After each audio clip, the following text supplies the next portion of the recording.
Creo que la responsabilidad principal, como cuando eres freelance, es de uno mismo.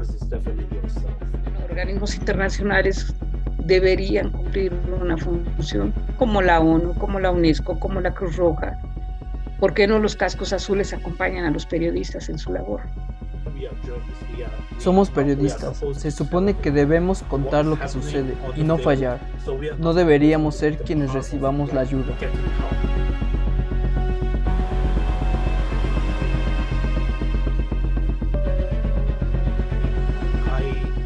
Vine a Ucrania 2 semanas después de que la guerra empezó, el 7 u 8 de marzo, y ahora estoy en Zaporizhia. Cuando llegué a la capital de Kiev, la ciudad aún estaba rodeada por las tropas rusas. Diría que el terror que se vivió allá fue bastante intenso. Había bombardeos cada día y cada noche. Recuerdo que una de las bombas cayó en el centro comercial cerca de donde me hospedaba.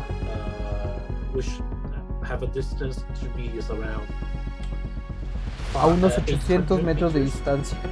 Fue totalmente destruido por misiles rusos.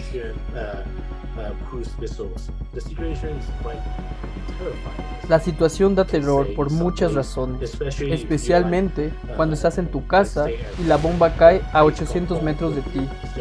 No es una distancia lejana.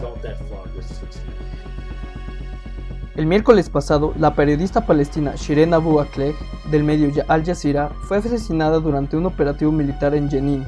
Y aunque en las últimas horas los gobiernos de Israel y Palestina han buscado definir a quién le corresponde la responsabilidad de su muerte, Francisca Robles, especialista en estudios sobre periodismo de la UNAM, ha señalado que la culpa no recae en un solo lado, sino en todos los implicados, desde los gobiernos de ambos estados por causar los conflictos, hasta las instancias internacionales como la ONU, la UNESCO y los medios de comunicación por la falta de garantías en su seguridad. Y era una periodista muy conocida y muy connotada, y también los protocolos de seguridad los estaba cubriendo, traía su chaleco, su casco, su indicador de que era periodista, pero no tenemos garantía de que quien está combatiendo conozca o desconozca las señales, ¿no? Recuerda, generalmente quienes combaten tienen códigos de comportamiento también, pero en la guerra se pierden los códigos, se lucha por la vida. Esta compañera debió haber tomado todas las precauciones porque no era su primer cobertura, era ya experta en eso, ¿no? Y más que culpas, hay que hablar de responsabilidades. Los dos ejércitos que estaban ahí enfrentándose tienen responsabilidad compartida respecto a las consecuencias de lo que su guerra provoca. La mayoría de los periodistas y corresponsales de guerra tienen formación especial para estar en zonas de conflicto. No se van sin saber nada, están preparados y también están conscientes del riesgo que corren, tanto ellos como los medios, como las agrupaciones que los protegen, son actividades de riesgo. Entonces yo creo que los dos deben asumir su responsabilidad. Está vigente la Convención de Ginebra y los artículos de la Convención de Ginebra que les dan a los periodistas que tengan todos los derechos y protección que tienen todos los civiles ajenos a los conflictos. Sin embargo, Alex Chan, un fotoperiodista de guerra que se encuentra ahora en Ucrania, señaló que el oficio exige una responsabilidad personal, ya que el periodista, al ir a la guerra, va preparado para lo que sea que le pueda suceder, y es su decisión ir de todas formas. Cuando aplicas para conseguir la acreditación de cubrir la guerra, al ir allá estás mentalmente preparado de tomar todo tipo de decisiones y un cierto nivel de riesgo.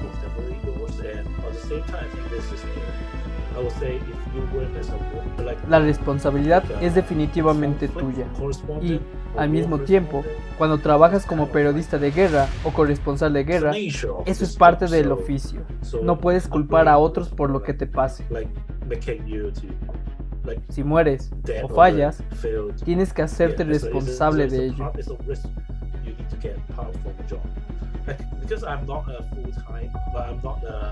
Como no soy un reportero de tiempo completo de algún medio de comunicación como la BBC u otra agencia, la culpa caería en mí mismo. Si me matan, debería ser mi responsabilidad por haber estado en el lugar por mi propia cuenta.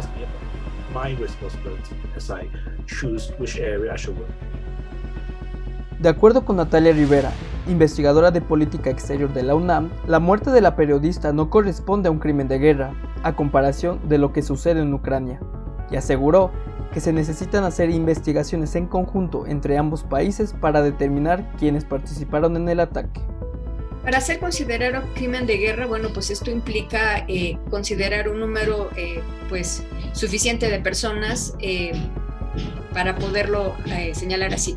En el caso, por ejemplo, de Ucrania, estamos hablando de crímenes de guerra porque se habla de más de 1,000 muertes, incluso más. Me estoy yendo a una cifra demasiado conservadora. Hay más muertes en Ucrania.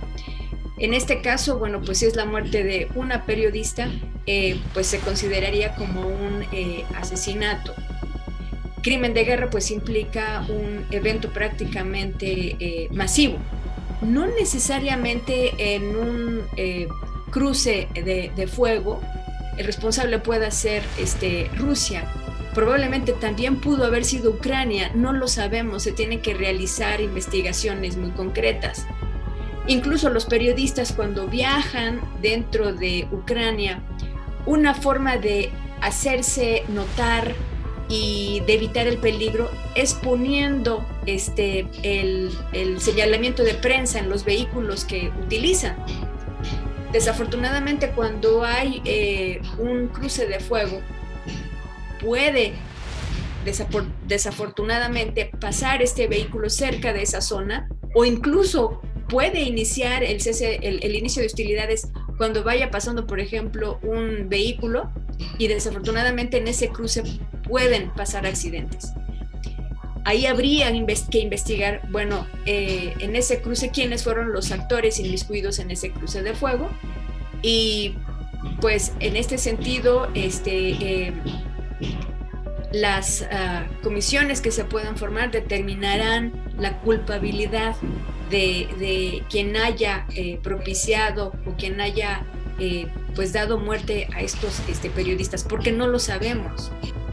Yo creo que es lo ideal, que que haya un flujo de información, que haya una cooperación en términos de la información para poder determinar las responsabilidades a quienes hayan cometido estos actos. Asimismo, la investigadora del UNAM señaló que hay una deficiencia en el quehacer de las instancias internacionales como la ONU, la UNICEF y la Cruz Roja, ya que si no pueden detener los conflictos para lo que fueron creados, tampoco logran proteger totalmente a los inocentes involucrados, como la periodista palestina. Organismos internacionales deberían cumplir una función como la ONU, como la UNESCO, como la Cruz Roja. ¿Por qué no los cascos azules acompañan a los periodistas en su labor? ¿Por qué no se buscó una comisión que hiciera que los cascos azules de la ONU acompañaran al grupo de periodistas que está registrando el conflicto? Entonces, hasta tomar medidas internacionales, ¿no? y que entren a cumplir su función. Yo he visto que las posturas que hay es después de que pasan los eventos, no son para prevenir, son después de que pasa un evento, se pronuncian en contra de lo que pasó, pero también se puede prevenir, ¿no? ¿Por qué no tomaron medidas de prevención, de precaución? Los cascos azules finalmente son soldados también, pero tienen más habilidad para proteger a un periodista que el periodista mismo. Las instancias internacionales fueron creadas después de las guerras mundiales para evitar los conflictos, para evitar el derramamiento de sangre, y no han podido remediar los conflictos, pero entonces cuando menos que cumplan la función de proteger a los inocentes. Esa es la única función que pueden cumplir, pues que la cumplan. Y entre los inocentes pues están los periodistas que están haciendo su trabajo. Y ya digo, si no pueden evitar las guerras, cuando menos que protejan a los inocentes. Ya aprendimos, ya llevamos muchos conflictos y hay mucha cuota de sangre, cuota de muertos, cuota de niños, cuota de mujeres, hay mucho, ya se ha pagado mucho y yo creo que hay que tomar medidas urgentes. Yo creo que las instancias internacionales, yo creo que son las que tienen más experiencia en las consecuencias de la guerra, por eso surgieron. Entonces yo creo que también tienen parte de responsabilidad porque no hay protocolos de protección. A lo mejor que generen protocolos de protección, protocolos de prevención de muertes, protocolos que permitan que los periodistas hagan su trabajo. No obstante, el fotoperiodista piensa que esas instituciones deben enfocarse a los civiles, quienes son los que más necesitan ayuda. Y más que apoyo militar, lo que se requiere es una mejor capacitación para los periodistas quienes se encuentran en medio de la guerra. Al final, somos periodistas.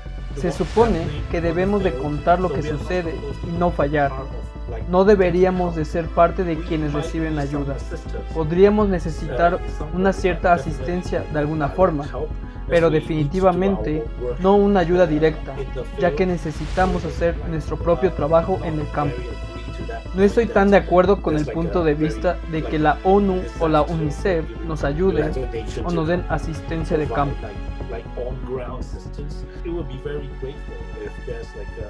Pero estaría muy agradecido si una organización pudiera darnos equipo de protección o alguna formación por medio de periodistas que han estado en la guerra antes. Necesitaríamos saber sobre primeros auxilios y entrenamiento en zonas de peligro. Estaría agradecido que nos los dieran a todos porque sé que algunos ya los entrenan. Por otro lado, la académica del UNAM informó que en una investigación que realizó, descubrió que los medios de comunicación, tanto nacionales como internacionales, tienen un vacío en sus manuales, ya que solo se enfocan en cómo tratar la información, pero no hay ningún manual de comportamiento en zonas de conflictos que asegure la vida de sus reporteros en medio de la guerra, e hizo un llamado para que todas las instancias involucradas en los conflictos se unan para salvaguardar a los periodistas de guerra. Igual revisé códigos de ética de los medios y los códigos de ética generalmente hablan de cómo procesar la información, no de cómo cuidar el riesgo cuando se está recogiendo la información. Entonces, yo creo que hay que buscar múltiples salidas para tener más conciencia y, pues así como nos piden manuales de procedimientos, tener nuestro manual de procedimiento para cuando sucede este tipo de conflictos. No encontré un solo medio que tuviera un manual de procedimiento de qué se hace cuando matan a alguien en la guerra. Hay muchos medios ahí y en esos códigos de ética que Omar revisó, traté de buscar a ver qué mecanismos de protección. Cuando hablan de violencia, hablan de cómo abordar la violencia, no de cómo comportarte en violencia. A eso me refiero. Entonces debe haber, así como nos dan códigos de ética, manuales de estilo, debe haber manuales de comportamiento en situaciones de crisis. Entonces yo creo que hay que manejar manuales de comportamiento en situaciones de crisis en organizaciones, en medios y en instancias internacionales. También yo creo que es otra trinchera que hay que vigilar, las organizaciones gremiales de los periodistas, las ONGs que los protegen.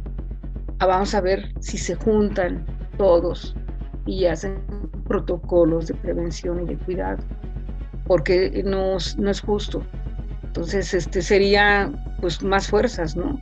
Las instancias internacionales, la Cruz Roja debe proteger también a los periodistas, la ONU debe proteger a los periodistas y las organizaciones no gubernamentales a lo mejor también cargar. Si tú te vas con 5 protecciones vas a estar más protegido, no nada más por las protecciones físicas, sino protecciones diplomáticas, protecciones de normativas, protecciones de procedimientos jurídicos, procedimientos legales, ese tipo de protecciones, adelantarnos a los hechos. Hay que hacerlo.